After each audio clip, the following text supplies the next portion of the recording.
No caso, ele conta de tudo o que a gente viu, assim, o que mais me impressionou foi a maneira meticulosa que ele fez o planejamento.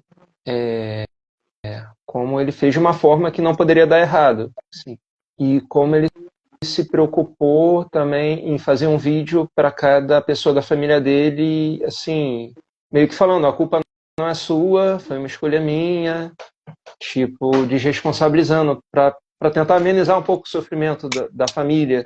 E ao mesmo tempo que eu achei isso muito bonito da parte dele, eu fico impressionado com, tipo, não ser um ato de tanta impulsividade, de ser um ato muito planejado. E eu acredito que sim, pelo que ele coloca, que pela maneira que ele planejou a coisa, foi realmente surpreendente. E isso choca um pouco, né? Mas, assim, o que eu posso colocar, assim, como uma pessoa que passou por experiências parecidas em outra época, em uma época até que alguns problemas eram mais graves nessa instituição que ele estudava, é que existe outro caminho, sim. E muitos colegas que saíram da carreira, assim, estão bem, têm suas famílias, têm seus empregos, e diria que muitos estão até melhor, assim. Tem uma galera que eu sei que foi trabalhar no mercado financeiro. É uma galera inteligente, sabe? Muito inteligente e exatas, então não tem por que ter medo, assim, tipo, o que é cobrado para estar ali ou para passar no concurso é o que é cobrado fora também. Não tem a segurança de estar numa carreira militar, que tem toda a estabilidade, tem direito, sei lá, a tratamento de saúde, uma série de coisas, previdência, coisas que parecem até privilégios, assim.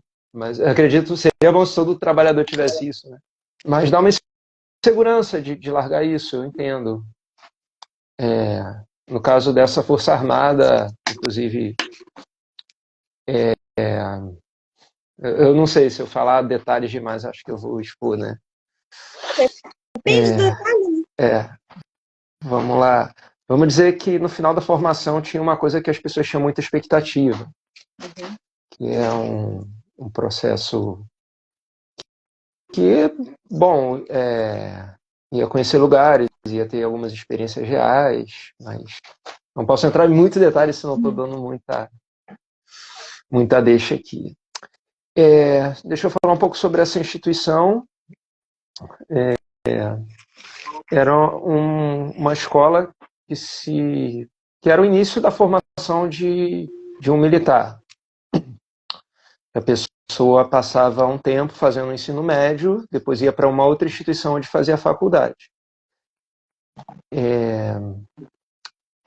Tá bem difícil pisar em ovos aqui, mas vamos lá. Por enquanto tá ótimo. Tá. No tempo em que a pessoa estava no ensino médio, existia uma hierarquia muito forte e, vamos dizer, os alunos que estavam no último ano eram superiores hierárquicos militares sobre os que estavam no primeiro, como se fosse um sargento e um soldado. E eles davam ordem, e não era como um trote de faculdade, não, muito diferente. E eram pessoas que não tinham muita maturidade para isso e faziam muitas besteiras. Eu vi no final do ano em que eu estava lá, eu vi muitos veteranos meus falando com certo pesar, com uma certa tristeza sobre as coisas que eles fizeram, falando que eles se arrependiam muito de ter feito verdadeiras maldades com alunos do primeiro ano, e foram coisas inaceitáveis. Eu vi eles dizendo isso. Mas o que? Houve duas políticas do comando para, assim, pelo menos diminuir alguns abusos que aconteciam. Um deles foi com relação à prática de extorsão. Você imagina que você tem um superior hierárquico que fala, eu estou vendendo esse produto aqui. Sei lá, ele faz um monte de camisa. Uma camisa feia, terrível, com o símbolo da Força Armada. Assim. Não, isso aqui é para você tirar onda, é para você pegar a mulher, mas o troço, assim, muito ruim. Mas aí pergunta, quem não vai querer? Aí, que é a doida de dizer que não vai querer. Então tinha muitas práticas assim. Logo que você entrava, que você já era extorquido. E ainda quando eu estava no primeiro ano, o comando decidiu não só parar com essas práticas, mas punir os responsáveis. Então, alguns veteranos meus foram expulsos e não seguiram carreira por causa dessa questão disciplinar, vamos dizer. Mas, assim, deixaram correr solto muito tempo e depois foram rígidos até demais, assim, até com quem fazia as coisas de uma forma amigável. Tipo, muitas pessoas tiveram problema, alguns não saíram, mas teve expulsões e tal. Outra coisa que aconteceu quando eu já não estava no primeiro ano foi a repressão ao trote. Teve uma troca de comando e o novo comandante disse, não vai ter mais trote. Toda uma tradição, sei lá, de 50 anos, de, assim, coisas horríveis mesmo, trotes que envolveu humilhação, agressão física, sei lá, não sei se cabe eu dar exemplos aqui. Tem colega que falou que teve a cabeça enfiada dentro de uma privada e dando descarga. Meu Deus tinha do coisa céu. de privação do sono, tinha questões de... Tortura, né? Tipo, privação do sono em véspera de uma prova de física, que era bem difícil. Questão de exercícios físicos até a exaustão para subjugar, que eu, inclusive, cheguei a sofrer isso. A ponto de eu ficar com dor de cabeça, me sentir mal. E meio que um discurso que ele coloca no vídeo, que você tem que aceitar porque essa é a preparação para a guerra, isso é a maior balela do mundo. Você é um adolescente que nem sabe como é a vida na Força Armada e isso é dito para justificar abusos, simplesmente isso. E no caso especial dessa Força Armada é diferente até das outras forças. Meus amigos que são militares de outras forças relatam que algumas coisas não acontecem lá. Inclusive, tem um relato de um cara que migrou para uma outra força armada e fez uma prática que era bem tranquila perto do que a gente passava lá. Um aluno, o calouro, foi falar com ele, ele falou, cara, você é muito feio, antes de você falar comigo, você bota a mão na cara, porque eu não quero ver a sua cara. E o cara fez isso e levou uma punição, porque isso não era aceitável nessa outra força.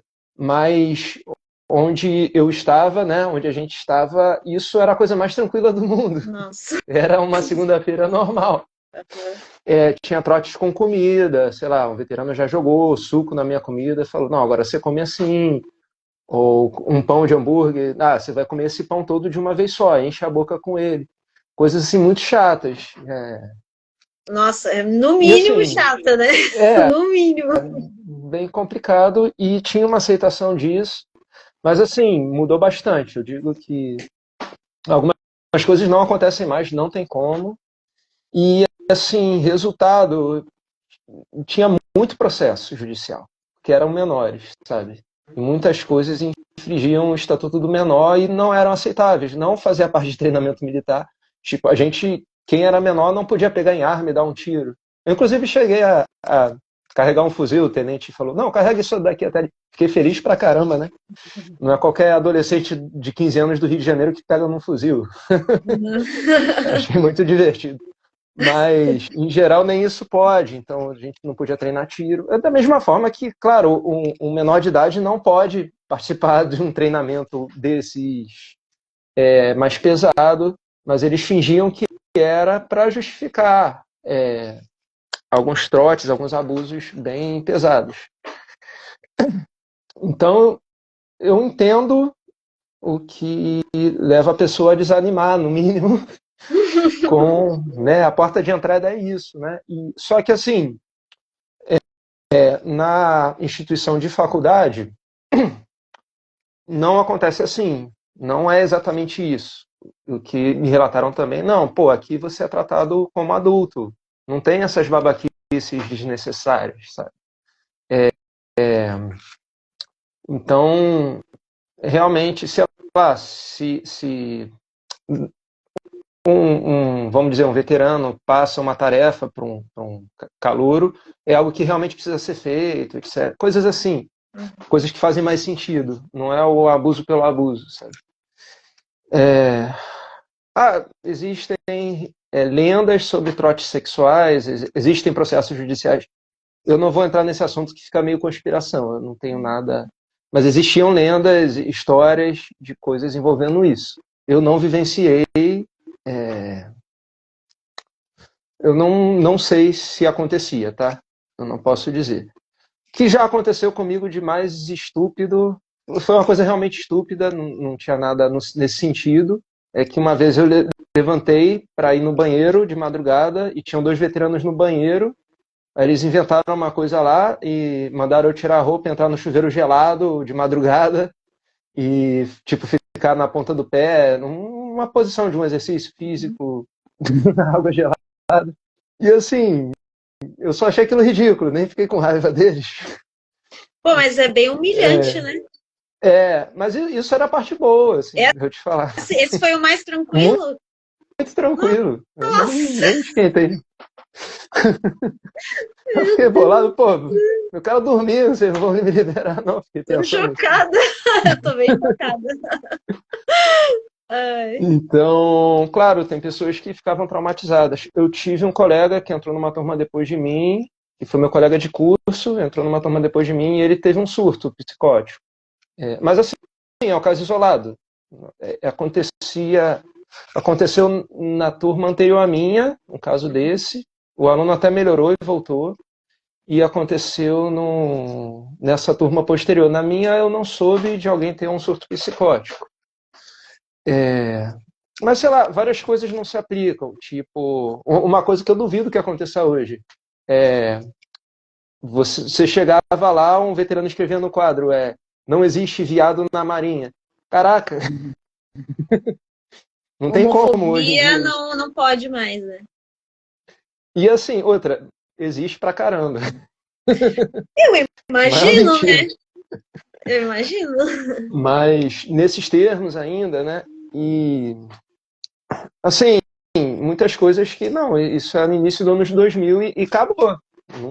Não existe hoje, não dá. Com certeza mudou. Então eu imagino que o trote seja bem mais tranquilo. Sei lá, até coisas que a gente achava super bobo. O veterano falava, não, você é um lixo, entra dentro da lixeira. Aí você tinha que entrar dentro da lixeira. Tipo assim, pra que isso? Vai te preparar pra guerra, pra caramba. Você aprende a nem ligar, assim. Cara, é uma imaturidade, assim, umas besteiras. E assim, tem a coisa do heterotop, né? Do cara, não, eu tenho que ser homem, eu tenho que encarar e aguentar isso. E tem coisas que simplesmente não são aceitáveis, sabe? Não dá para aceitar. E tinha um papo também, um termo que eles usavam, spy, que significa espião, né? É que não tinha spy, que quem contasse alguma coisa pro comando ia ter a vida no inferno lá. Eles sempre colocavam esse medo. E assim, por que tinha isso? Porque aconteciam coisas que não deveriam acontecer, coisas que não seriam aceitáveis em lugar nenhum. Então, a gente tinha isso, mas eu posso dizer que eu vi um comando que não aprovava essas coisas, que são oficiais que passaram por coisas assim, e que falaram, não, pô, acabou. Na época, um comandante, um capitão de corveta, falou, não vai ter mais isso. E até tinha uma tradição, tinha umas coisas muito loucas. Tá surgindo as memórias, né? Era Happy Night, e era uma lenda Happy Night, que era a última noite do ano letivo, e que tinha a tradição do primeiro ano de ter como se fosse uma vingança, de primeiro ano e terceiro ano saírem na porrada mesmo, no braço. Legal, hein? E o comandante foi muito empático. Não, esse ano não vai ter Happy Night. Já teve relato de coisas assim, de brigação, assim, antes de eu entrar. Inclusive, eu conversei uma vez com um cabo, né, ou marinheiro, não sei, que ele falou que participou, tipo, como se fosse uma tropa de choque, para reprimir a briga que teve. Foi uma turma inteira invadindo o alojamento de outra, tipo... a guerra, assim, 100 pessoas contra 100 pessoas. Nossa! Absurdo. Então, é real, existia esse tipo de coisa. Mas, assim, o que eu posso dizer? Existiam algumas coisas institucionais também para conter, para evitar, para disciplinar. Às vezes o comando tinha umas estratégias de disciplinar que eram humilhações também, que eram coisas bem babacas, assim. Mas tinha alguns recursos, como tinha uma enfermaria e atendimento médico lá dentro. Então, se você passasse mal, você era atendido lá. Era um regime de semi-internato, é importante eu dizer isso. As pessoas ficavam lá de segunda a sexta, ou de domingo à noite, a sexta à noite. E às vezes tinha serviço militar, tinha que ficar fim de semana, etc. Algumas pessoas eram de outras cidades, de outros estados, e ficavam lá permanentemente, por 6 meses. Então, meio que sua vida era lá, era tipo isso. E assim, tudo muito coletivo, né? Beliches, armários, você não tinha muita privacidade. Você tomava banho vendo seu coleguinha ali em frente tomar banho também. É quartel, é isso. Não era muito legal, não. Mas isso é assim, todo quartel. Ok.